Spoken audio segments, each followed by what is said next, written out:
I heard them. Hey ladies, it's Josh here, and welcome to our mid-June garden tour. So today I'm just going to be showing you guys all of the veggies, the status of our veggies here in our Zone 3 Canada garden.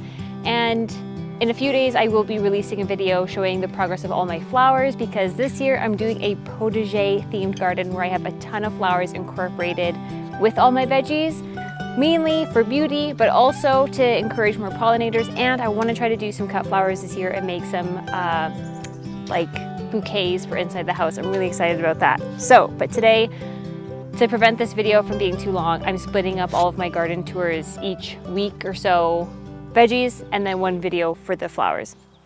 So in here, we have a mix of veggies and flowers, but on this side here are all of my sweet peppers. So I have a whole box in the garden of about 30 different sweet pepper plants, but this was just all the extras. So I have Chocolate Beauty here. I have Marconi Red over here. 6 inches tall, this plant, and all of them are pretty similar in size. I have a Marconi Red right here, and this one's looking pretty pitiful. But you know, they're coming along. A lot of these have little buds starting at the very top, so I'm still optimistic that I'll get some peppers from these. Over here, I have all of the hot peppers that I started from seed, and I do have one tomato plant right here. This was just an extra one that I didn't have space for in the garden, and the variety is an Italian super paste, this tomato. And it wasn't doing so well, but you know, it's actually looking pretty healthy right now. I don't see any flowers yet, but it's looking really nice and like dark green and thick up at the top, so I'm pretty happy about that. So all of my hot peppers, they're all kind of at different stages here. Some of them, like, look how sad this one is. This is a hot Bulgarian carrot, and look at how pitiful this plant is. I think it's about 2 inches tall. It's like, it's a baby of all the hot peppers. I don't know how that one's gonna progress, but all the other ones are doing okay. This one actually has a pepper forming on it already. I think this is Bulgarian, black Hungarian hot pepper, this one here. And it's really pretty because it has these like dark purple hued leaves. Okay, well, it's not focusing, but there's a little tiny purple hot pepper forming there. Okay. So into the main garden we go. Everything is looking so good. We're going to be showing you veggies and fruit because we have a lot of fruit bushes. Something I never touched base on in the last video that I did is we have a bunch of Saskatoon berry bushes here, you guys, and there's a ton of Saskatoon berries already forming on there. We have 1, 2, 3, 4, 5 individual Saskatoon berry bushes.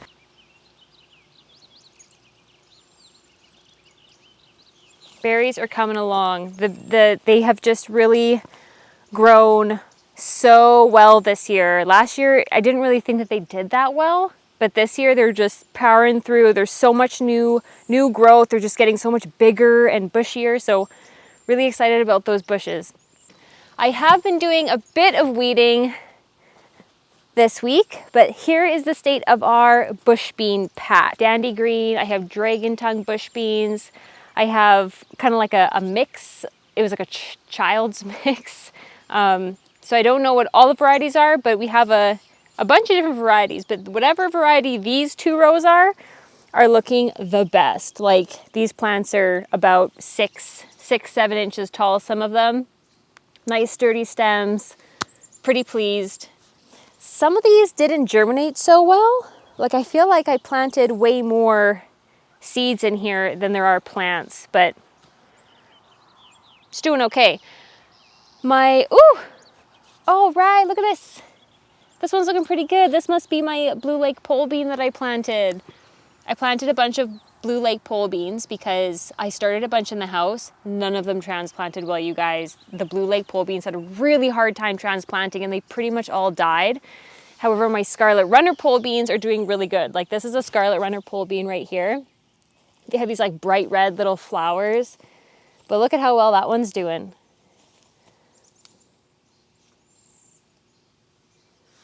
This kohlrabi, I tried growing kohlrabi last year, but I planted them directly in the garden box too late in the season. But this one is doing so good. This is also a kohlrabi. This one is not as far along as this guy, but yeah, so I have 4 kohlrabis here. This one, I'm really impressed. We'll probably get 4 kohlrabi this year. Happy times. And then this was just an extra patty pan that I had left over that I didn't have room for in my squash zone. But you know, everything, all these plants here were just kind of like extras. And like this patty pan is doing really good. You can even see a little patty pan on there. Bit of yellow. Yeah, looking pretty healthy. I'm really happy with that. And this is a tomato. I can't remember which type. It's not doing very well compared to my other tomatoes. Like, yeah, it's a little stunted, but whatever. I'm just happy with whatever this area does. And then this is a mint plant. This is apple mint, and it's very fresh and citrusy, and I love putting this in my water. And it's actually done pretty good in this little area. I put these little bricks on the edge just to prevent it from growing outwards, because mint can be invasive, but usually these specialty mints, they don't grow too crazy for me. So I'm pretty happy with that. Underneath the cattle panel trellis here, I have all of my indeterminate tomatoes, and yeah, they're doing really good. Do I have any actual tomatoes on these ones? Oh, there's an actual Juliet tomato forming. Okay, this is breaking news, you guys. Oh, I don't know if can you focus on that? Right there. There is a little Juliet tomato forming, which is amazing. You guys, last year, you know, I don't know the exact date when we first started getting tomatoes forming, but I would say it was well into July. It took forever for us to actually have tomatoes forming on any of our tomato plants. And this year, I'm gonna show you, half of our tomato plants already have tomatoes on them for indeterminates and determinants. So I am just blown away at how well the gardening season is going for us here in Zone 3, like Alberta, Canada, Zone 3. It's basically the Arctic where I live, you guys. And everything takes so long to get going. But this year, I started my tomato plants so early, like February, first week of March, I started my tomato plants indoors, and that has made such a difference with starting tomatoes earlier, and they all transplanted really well. Like in general, the vast majority transplanted really well. So I'm definitely gonna start them really early next year, same as I did this year, because I mean, I'm just so pleased that I finally have tomatoes and it's like middle of June. Okay, over here, I planted a cucumber. I figured I just had so much free space in front of my tomato plants here that I wanted to plant some extra things, and I had a bunch of cucumber seeds. So this is a Talladega variety of cucumber, and that was direct sown, and that's doing pretty good. We have more tomatoes. So at the very end here, I did peace vine cherry tomatoes, and I have tomatoes on this one. So you got to come up and you got to see this. It's very exciting for us. And over here, I had 2 extra little patty pans. So this patty pan's doing pretty good. This patty pan, not doing very good. Oh, weird, look at this bug. Oh my gosh, what is this? What is this now? It's like a red and black beetle. I've never seen that. Potato bug. That's a potato bug? Yeah, I think so. Let us know down below if this is a potato bug. Squish it. You squish it. Squish it for the people. Gross. We have 3 rows that we direct seeded in the ground. We did 1 row of radishes and then 2 rows of beets. One of the beets were red beets, and then the middle row were golden beets. The golden beets are not doing well, but the radishes are like ready. So come check this out, you guys. I'm hoping you can see it on camera, but the radishes are doing really good. And let's pick one together and see how things are progressing. Woohoo! Check that out. I think this is French breakfast. I should actually pick a couple of these. These are perfect stage right now. I don't like it when they get too mature because they just get too spicy. But this is perfect for a little snack. Gorgeous. and I'll give those greens to the chickens. So there's a lot of weeds mixed around the beets, but this is how the beets are doing. They're very, very small, but I'm excited to kind of show you guys the progression. And the golden beets, gosh, I really don't have any golden beets. I can barely even tell which ones are the golden beets because they look really different. I think that's a golden beet. Anyways, this is the zone for the radishes and the beets. I think it'll be more exciting in like the weeks to come. Over on this edge is all of they're just more indeterminate varieties of tomatoes. Oh my gosh. Okay, so this is a yellow pear. And we officially have yellow pears, you guys. Oh my gosh, I just can't believe it. There's so many tomatoes. Very, very exciting. So yeah, I'm really excited for that one. I've never tried that variety before. So I will be doing like a taste test once I actually can start eating these. Ugh. Anyways, that's another Juliet. We have a bunch of flowers forming on there, but no tomatoes on that plant yet. Black cherry. My black cherries aren't doing very well. I have no tomatoes forming. Like there's little tiny flowers that are about to start opening. But yeah, my black cherries, I have 2 black cherry plants and neither one of them are doing as well as my other tomatoes.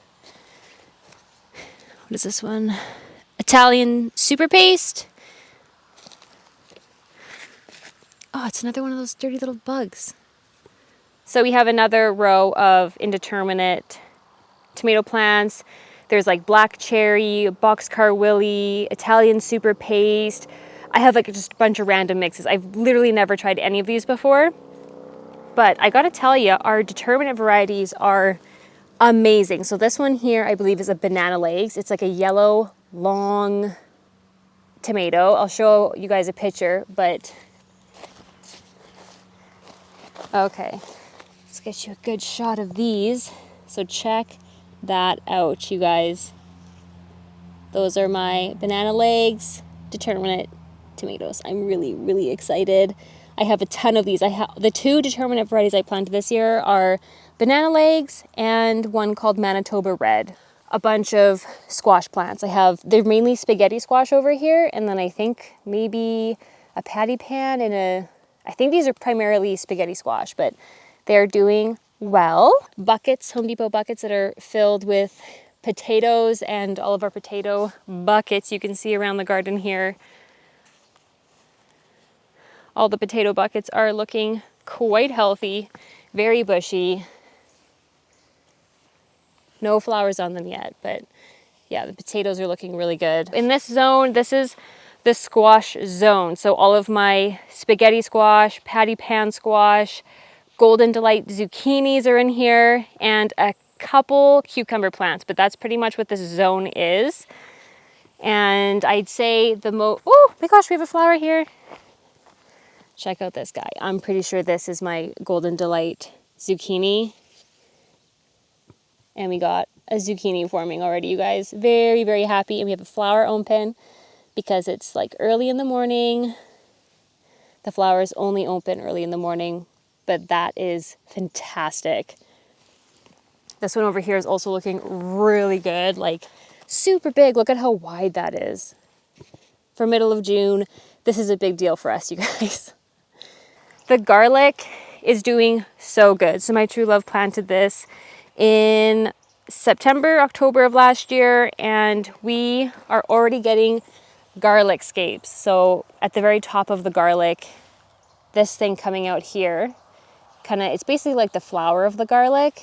And these you can just pick right out and then fry them with onion, salt, and pepper. And honestly, they're really, really tasty. They don't have much of a garlic flavor or like an onion flavor. They just, what would you say they taste like? They taste like garlic.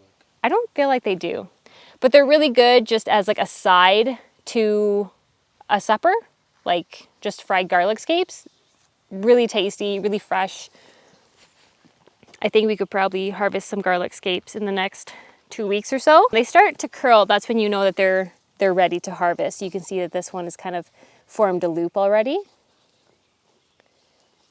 Tomatillos, and then all of my sugar snap peas. And the tomatillos are doing really good. I have a ton of little flowers on these guys. This one already, there's a tomatillo, you guys. It has the little husk on it already. Sugar snap peas. Some of these I started early in the house, but a lot of them I just direct sowed. And this guy is doing really good.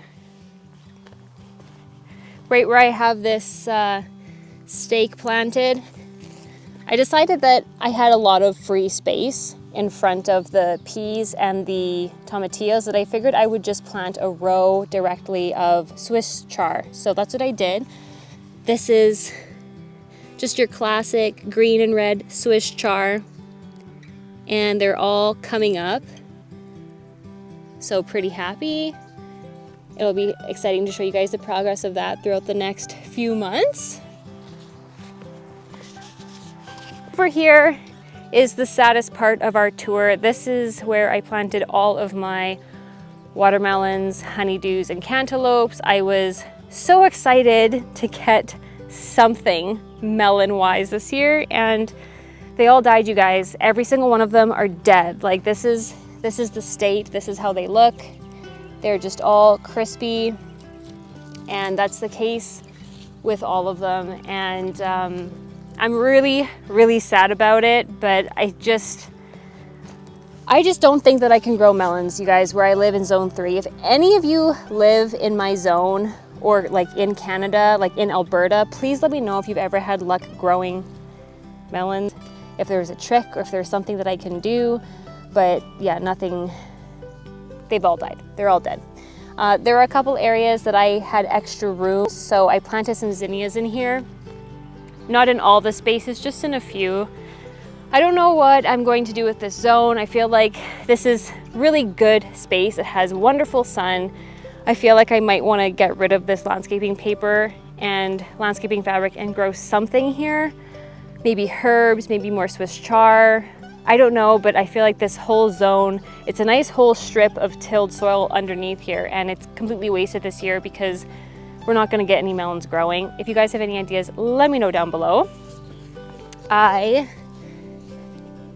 got a bench in my garden, you guys, from my dad. It was a bench that he wasn't using, so I made kind of like a seating area here. So I'm pretty pleased about that. That's a new development. Over here is my log planter that I made this spring, and I planted a bunch of my hot peppers in here.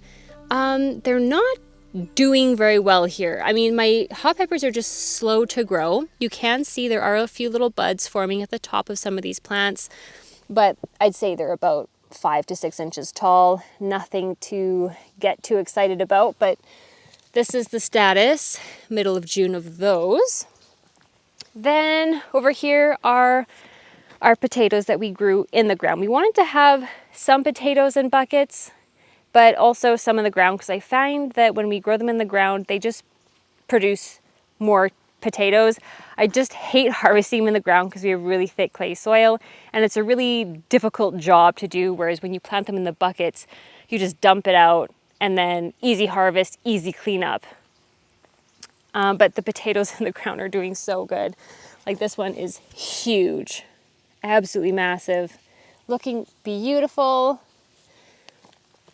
Over here was an area that I just had some free space, so all of my extra little patty pans, I just plopped a couple over here, and they're actually doing pretty good. Another guy over here, not super huge, but I think in general they're looking really healthy. There's a bunch of little buds at the base of the plant. And then on this row, the new development is some flower planting, which I will tell you guys about in the next video. But over here I have spinach. The spinach is already starting to go to flower. So it tasted really good though. But I only did 2 little dinky rows, and this zone is just really infiltrated with weeds and grass. So it's kind of a pain in the butt to harvest. This is a bunch of pak choi that I planted, but as you guys know within the last videos, it's getting really holey, like it's just getting eaten up by bugs real bad. So I actually haven't eaten any of this for myself, but the plant is still living and looking pretty good. Got another dirty little beetle over here. And then over here are the carrots. So we have 3 rows of carrots.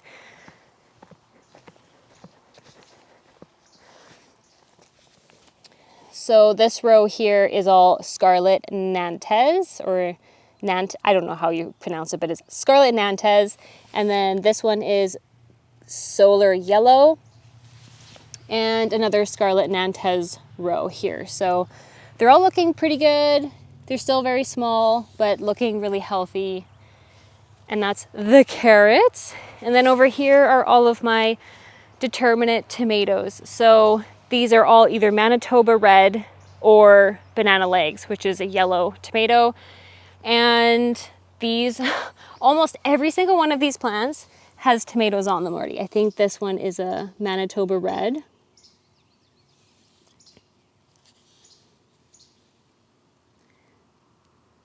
A nice round, perfect looking tomato. Got tomatoes on this one here, which I think is another Manitoba Red. And the plants are like really small too, like they're not even super big, yet they all have tomatoes forming already. Again, this is another Manitoba Red, so this plant is probably only maybe 10 inches tall, but already has tomatoes forming. This one too.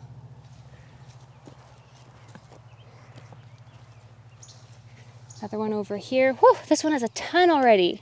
Oh my gosh, look at how many are on this one. This one is probably the biggest. I'd say this one is 18 inches tall. And then my favorite thing probably in this entire garden is my sweet pepper box. I have nothing but sweet peppers in here, about 30 individual sweet pepper plants, and then I kind of threw in a few extra things like 2 Amazel basil plants from Proven Winners. Looking super healthy. I'm really happy with that. And another one over here. I should probably pick a couple more leaves off to make some pesto. And then I actually plunked in 2 lettuce plants here. I think one was Butter Crunch. The other one might have been Oak Leaf. I'm not entirely sure, but they're looking so healthy. The peppers are very slow to grow.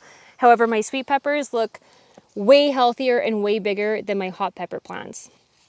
It might have something to do with where I've planted them, but in general, I'm happiest about the sweet peppers.